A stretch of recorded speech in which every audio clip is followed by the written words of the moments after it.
Good morning. Welcome to your Friday devotion. I'm Pastor Jay, and I'm here in my office at Christ the King. I hope you've had a great week.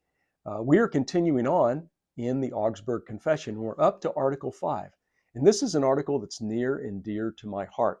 This is the article on ministry, something I've done now for almost exactly 37 years. Hard to believe, but here's what we read in the Augsburg Confession. This is called the office of the ministry. To obtain such faith, God instituted the office of the ministry. That is, provided the gospel and the sacraments. Through these, as through means, he gives the Holy Spirit, who works faith when and where he pleases in those who hear the gospel. So that's how we enter the faith. We hear about Jesus. We hear the gospel, the good news of what Jesus did for us.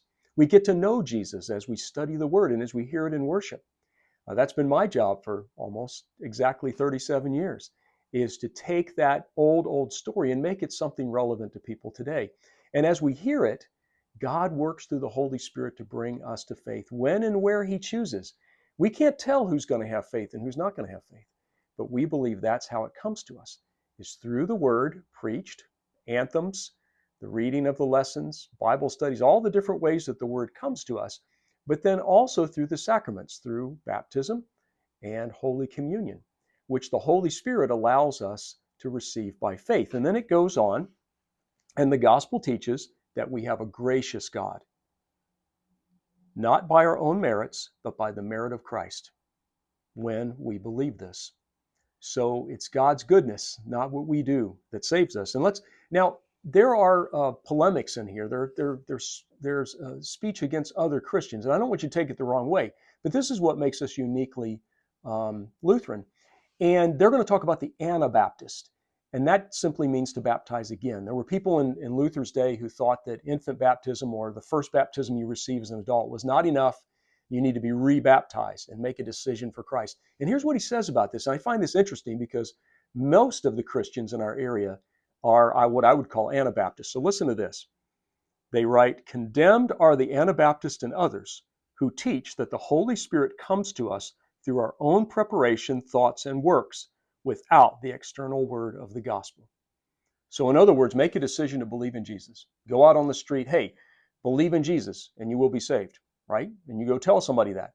Well, that's like me saying to you, it's time for you as a single person to fall in love with your neighbor who's also single. Well, wait a minute, I haven't met that person. How can I possibly fall in love with somebody that I haven't met? And that's what the reformers are talking about here. Where do we meet Jesus? We meet Jesus in the stories of the Gospels. The story of Jesus' love, the story of his sacrifice, the story of his resurrection. We meet him in the baptismal font where he says, "You are mine, I love you, you're mine forever." We meet him in Holy Communion where he says, "This is my body given to you for the forgiveness of sins. This is my blood." And so that's where we come to faith. And that's what we believe as Lutherans. And we don't know who's going to come to faith and who's not going to come to faith.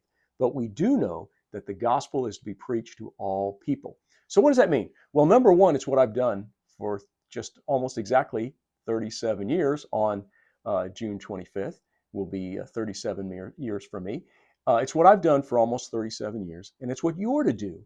You don't have to be a Bible expert. You don't have to go out and preach a sermon in Publix. No, invite folks to come to church. Invite them to hear the word. Invite them to be there for a baptism, or if they haven't been baptized, to be baptized. Invite them to receive Holy Communion and find out what it means.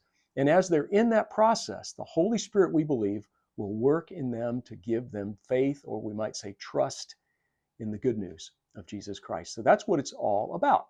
Now, a little note, normally this coming Sunday would be our social Sunday, but we've decided to take a break for the summer. So there won't be any social Sunday this Sunday, but there will be services, of course. There's going to be a 9 o'clock traditional service and an 11:15 more contemporary life song service. So I hope to see you there. You can also worship online with us at ctklutheran.org and just click on the box that says View Worship. So God bless you. Have a great weekend and lead people to the Word.